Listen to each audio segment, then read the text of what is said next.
ಶ್ರೀಮತೆ ರಾಮಾನುಜಾಯ ನಮಃ. ಶ್ರೀ ಭಗವದ್ವರವರಮುನಯೇ ನಮಃ. ದರ್ಶನಶಾಸ್ತ್ರದ ನಿರ್ಣಯಗಳು ಎರಡನೆಯ ಭಾಗ. ಶ್ರೀ ಭಗವದ್ವರವರ ಮುನಿ ಎಂಬುದಾಗಿ ಕೋಯಿಲ್ ಮಣವಾಳ ಮಾಮುನಿಗೆ ಪ್ರಸಿದ್ಧಿಯು ಬರಲು ಒಂದು ಕಾರಣ ಇಲ್ಲಿದೆ. ಶ್ರೀ ಭಗವಾನುವಾಚ ಎಂದೇ ಮಹಾಭಾರತದ ಭಗವದ್ಗೀತೆಯಲ್ಲಿ ಅನೇಕ ಬಾರಿ ಇರುವುದರಿಂದ ಶ್ರೀ ಭಗವಾನ್ ಎಂದರೆ ಶ್ರೀಕೃಷ್ಣ ಪರಮಾತ್ಮನೇ ಎಂದು ನಿಶ್ಚಯಿಸಬೇಕು. ಹಾಗೂ ಶ್ರೀ ಪಾಂಚರಾತ್ರಾಗಮ ಸಂಹಿತೆಗಳಲ್ಲೂ ಶ್ರೀ ಭಗವಾನ್ ಎಂದು ಬಹಳ ಕಡೆ ಉಲ್ಲೇಖವಿದೆ. ಬರಿಯ ಭಗವಾನ್ ಎಂದರೆ ನಾನಾ ಜನರಿಗೂ ಅನ್ವಯವಾಗುವ ಸಂಭವ ಉಂಟು. ಶಿವಭಗವಾನ್, ಭಗವಾನ್ ನಾರದ, ಭಗವಾನ್ ಶೌನಕಃ, ಭಗವಾನ್ ಪಾಣಿನಿ ಮುಂತಾದ ಪ್ರಯೋಗಗಳೂ ಇವೆ. ಇವುಗಳಲ್ಲಿ ಶ್ರೀ ಇಲ್ಲ. ಶ್ರೀದೇವಿಯು ಎಡೆಬಿಡದೆ ಇರುವುದು ಭಗವಾನ್ ನಾರಾಯಣನಿಗೆ ಮಾತ್ರ. ಭಗವದ್ಗೀತೆಯಲ್ಲಿ ಒಂದೆಡೆಯೂ ನಾರಾಯಣ ಶಬ್ದವಿಲ್ಲ, ಶ್ರೀ ಭಗವಾನ್ ಎಂಬ ಶಬ್ದವೇ ಇದೆ. ಇಂತಹ ಶ್ರೀ ಭಗವಂತನಿಗೆ ವೈಕುಂಠ, ಕ್ಷೀರಸಾಗರ ಮುಂತಾದ ಸ್ಥಾನಗಳಲ್ಲೂ ಶ್ರೀದೇವಿಯಂತೆಯೇ ಸೇವೆ ಮಾಡುವ ಏಕೈಕ ಅಂತರಂಗ ಭಕ್ತನು ಆದಿಶೇಷ. ಆದಿಶೇಷನು ಶ್ರೀ ಭಗವಂತನಿಗೇ ಸೇರಿದವನು. ಬೇರೆ ಯಾವ ದೇವಾಧಿದೇವತೆಗಳಿಗೂ ಅಧೀನನಲ್ಲ. ಹೀಗೆ ಶ್ರೀ ಭಗವಂತನ ಅನನ್ಯ ಭಕ್ತನಾದ ಆದಿಶೇಷನ ಅವತಾರವಾದ ಈ ಮಣವಾಳ ಮಾಮುನಿಯವರೂ ಕೂಡ ಶ್ರೀ ಭಗವಂತನಾದ ಶ್ರೀರಂಗನಾಥನಿಗೇ ಆದವರು. ಆದುದರಿಂದ ಇವರನ್ನು ಶ್ರೀ ಭಗವದ್ವರವರ ಮುನಿ ಎನ್ನಲಾಗಿದೆ. ವರ ಎಂದರೆ ಸುಂದರ. ಮತ್ತೊಂದು ವರ ಶಬ್ದಕ್ಕೆ ಅಳಿಯ ಎಂದರ್ಥ. ಇದನ್ನು ಅಳಹಿಯ ಮಣವಾಳ ಎಂದು ತಮಿಳಿನಲ್ಲಿ ಹೇಳಬಹುದು. ಧರ್ಮವರ್ಮ ಮಹಾರಾಜನಿಗೆ ಸುಂದರ ಅಳಿಯನಾಗಿ ಬಂದ ಶ್ರೀರಂಗನಾಥನ ಈ ಹೆಸರನ್ನೇ ತಂದೆಯವರು ಇವರಿಗೆ ನಾಮಕರಣ ಮಾಡಿದ್ದು. ಹೀಗೆ ಶ್ರೀ ಭಗವದ್ವರವರ ಮುನಿ ಎಂಬುದು ಸರಿಯಾಗಿದೆ.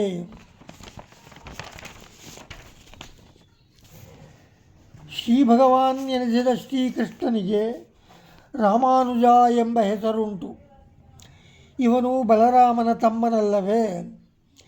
ಇವನ ಭಗವದ್ಗೀತೆಗೆ ಆದಿಶೇಷಾವತಾರ ಶ್ರೀ ಭಗವದ್ ರಾಮಾನುಜರೆಂಬ ಲಕ್ಷ್ಮಣ ಮುನಿಯು ಭಾಷ್ಯವನ್ನು ಬರೆದು ಇದ್ದಾರೆ. ಹೀಗೆ ಗೀತಾ ಮೂಲವೂ ಒಬ್ಬ ರಾಮಾನುಜನದು, ಗೀತಾ ಭಾಷ್ಯವೂ ಒಬ್ಬ ರಾಮಾನುಜರದು.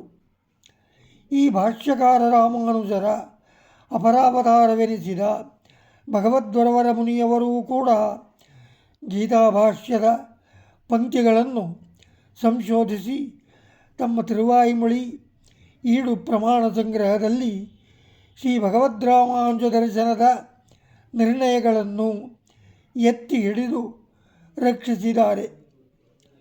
ಉಪನಿಷತ್ತುಗಳಲ್ಲಿ ಜೀವಾತ್ಮನ ಉಪಾಸನೆ ಮಾಡುವುದು ಪರಮಮೋಕ್ಷಕ್ಕೆ ಸಾಧನವಲ್ಲ ಎಂದು ಸ್ಪಷ್ಟವಾಗಿ ಛಾಂದೋಗ್ಯ ಭಾಗದಲ್ಲಿ ತಿಳಿಸಲಾಗಿದೆ. ಜೀವಾತ್ಮೋಪಾಸನೆಯು ಜ್ಞಾನಯೋಗದ ಅಂಶವಾದುದೆಂದು ಭಗವದ್ಗೀತೆಯ ಮೊದಲ 6 ಅಧ್ಯಾಯಗಳಲ್ಲಿ ತಿಳಿಸಲಾಗಿದೆ. ಎರಡನೆಯ 6 ಅಧ್ಯಾಯಗಳಲ್ಲಿ ಭಗವದುಪಾಸನೆ ಎಂಬ ಭಕ್ತಿಯೋಗವನ್ನು ತಿಳಿಸಲಾಗಿದೆ.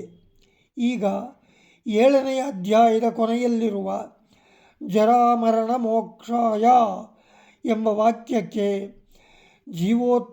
ಜೀವಾತ್ಮೋಪಾಸನೆಯೇ ಮುಖ್ಯಾರ್ಥ ಎಂದು ಇದನ್ನು ತಿಳಿಸುವ ಉಪನಿಷತ್ತಿನ ಪಂಚಾಗ್ನಿ ವಿದ್ಯೆಯು ಜೀವೋಪಾಸನವೇ ಆಗಿ ಇದು ಬ್ರಹ್ಮವಿದ್ಯೆಯಲ್ಲ ಎಂಬ ಒಂದು ವಾದ ಎದ್ದಿದೆ. ಈ ಸೂಕ್ಷ್ಮವನ್ನು ಮೊದಲೇ ಅರಿತ ಶ್ರೀ ಭಗವದ್ವರವರ ಮುನಿಯವರು ಪ್ರಮಾಣ ಸಂಗ್ರಹದಲ್ಲಿ ಈ ಪಂಚಾಗ್ನಿ ವಿದ್ಯೆಯು ಪರವಿದ್ಯೆ ಎಂಬ ಬ್ರಹ್ಮವಿದ್ಯೆಗೆ ಸೇರಿರುವುದರಿಂದ ಜೀವವಿದ್ಯೆಯಲ್ಲ ಎಂಬ ರಾಮಾನುಜ ದರ್ಶನ ಅರ್ಥವನ್ನು ನಿರ್ಣಯಿಸಿದ್ದಾರೆ. ವೇದಾಂತ ದೇಶಿಕರಿಗೂ ಇದು ಸಮ್ಮತ. ಇತ್ತೀಚಿನ ಕೆಲವರು ಇದು ಜೀವವಿದ್ಯೆ ಎಂದು, ಈಗಿನ ತೆಂಗಳೆ ವೈಷ್ಣವಾಚಾರ್ಯರ ಪಕ್ಷ ಇದು ಎಂದು, ಬ್ರಹ್ಮವಿದ್ಯೆ ಎಂದು, ಭಕ್ತಿಯೋಗದ ಭಾಗವೆಂದು ವಡಗಳೆ ಶ್ರೀ ವೈಷ್ಣವಾಚಾರ್ಯರ ಪಕ್ಷ ಎಂದು ರಾಮಾನುಜ ದರ್ಶನವನ್ನು ಒಡೆದು ಬಿಟ್ಟಿದ್ದಾರೆ. ಆದರೆ ವೇದಾಂತ ದೇಶಿಕರೂ ಮಣವಾಳ ಮಾಮುನಿಯೂ ಇದು ಭಕ್ತಿಯೋಗ ಭಾಗದಲ್ಲೇ ಇರುವುದರಿಂದ ಬ್ರಹ್ಮವಿದ್ಯೆ ಎಂದೇ ನಿರ್ಣಯಿಸಿದ್ದಾರೆ. ಗೀತಾಭಾಷ್ಯದಲ್ಲಿ ಕೆಲವು ಮುದ್ರಿತ ಪುಸ್ತಕಗಳಲ್ಲಿ ಬಿಟ್ಟು ಹೋಗಿರುವ ಗೀತಾಭಾಷ್ಯ ಪಂಕ್ತಿಗಳನ್ನು ಮಣವಾಳ ಮಾಮುನಿಯವರು 7ನೇ ಅಧ್ಯಾಯದ ಜರಾಮರಣ ಮೋಕ್ಷಾಯ ಎಂಬಲ್ಲಿಯೇ ಇದೆ ಎಂದು ಶೋಧಿಸಿ ತೋರಿಸಿದ್ದಾರೆ. ಆದುದರಿಂದ ತೆಂಗಲೆ ವಡಗಲೆ ದರ್ಶನ ಭೇದಕ್ಕೆ ಅವಕಾಶವೇ ಇಲ್ಲ. ಹೀಗೆ ರಾಮಾನುಜ ದರ್ಶನದಲ್ಲಿ ಸರಿಯಾಗಿ ಅಧ್ಯಯನ ಮಾಡದ ಕಾರಣವೋ ಅಥವಾ ಸ್ವಾತಂತ್ರ್ಯವೋ ದರ್ಶನ ಸಿದ್ಧಾಂತದ ಅಷ್ಟಾದಶ ಭೇದಗಳಿಗೆ ಕಾರಣ ಎಂದು ತಿಳಿಯಬಹುದು. ಇಂತಹ ಭೇದಕಗಳಿಗೆ ಅವಕಾಶವಾಗದಂತೆ ಶ್ರೀ ಭಗವದ್ವರವರ ಮುನಿಯವರು ತಮ್ಮ ವ್ಯಾಖ್ಯಾನ ಮತ್ತು ಟಿಪ್ಪಣಿ ಎಂಬ ಕಠಿಣ ಪದಾರ್ಥ ವಿವರಣೆಗಳಲ್ಲಿ ರಾಮಾನುಜ ದರ್ಶನದ ಮರ್ಮಗಳನ್ನು ರಕ್ಷಿಸಿದ್ದಾರೆ. ನೇರವಾಗಿ ಪರಮಾತ್ಮ ಪ್ರಾಪ್ತಿಗೆ ಬ್ರಹ್ಮವಿದ್ಯೆಯೇ ಸಾಧನ, ಕೈವಲ್ಯವೆಂಬ ಜೀವಾತ್ಮ ಸ್ವರೂಪ ಪ್ರಾಪ್ತಿಗೆ ಜೀವವಿದ್ಯೆ ಸಾಧನ ಎಂಬುದು ಬ್ರಹ್ಮಸೂತ್ರದ ಕಾರ್ಯಾಧಿಕರಣದಲ್ಲಿ ನಿಶ್ಚಯವಾಗಿದೆ. ಅಲ್ಲಿಯ ಶ್ರೀಭಾಷ್ಯಸ್ತುತ ಪ್ರಕಾಶಿಕೆಯಲ್ಲಿ ಪಂಚಾಗ್ನಿ ವಿದ್ಯೆಯು ನೇರ ಪರಮಾತ್ಮ ಪ್ರಾಪ್ತಿಗೆ ಸಾಧನ ಎಂದು ಸ್ಪಷ್ಟವಾಗಿ ತಿಳಿಸಲಾಗಿದೆ. ಶ್ರೀ ಭಗವದ್ವರವರ ಮುನಿಯವರು ಈ ಸೂಕ್ಷ್ಮವನ್ನು ಗಮನಿಸಿ ತೋರಿಸಿ ಸ್ಪಷ್ಟಪಡಿಸಿದ್ದಾರೆ. ಭಗವದ್ಗೀತೆಯ ದರ್ಶನಕ್ಕೂ ಭಗವದ್ ರಾಮಾನುಜರ ದರ್ಶನಕ್ಕೂ ಇರುವ ಪೂರ್ವಾಚಾರ್ಯ ಸಮ್ಮತವಾದ ಅರ್ಥಗಳನ್ನು ಆಯಾ ಪೂರ್ವಾಚಾರ್ಯ ವಚನಗಳನ್ನೇ ಹುಡುಕಿ ತೆಗೆದು ಎತ್ತಿ ತೋರಿಸಿ ತಮ್ಮದಾಗಿ ಏನೂ ಹೇಳದೆ ತಮ್ಮ ವಿನಯವನ್ನು ಸಂಪ್ರದಾಯವನ್ನು ತೋರಿಸಿದ್ದಾರೆ. ಇತಿ ಶಂ 3/11/2024 ಭಾನುವಾರ.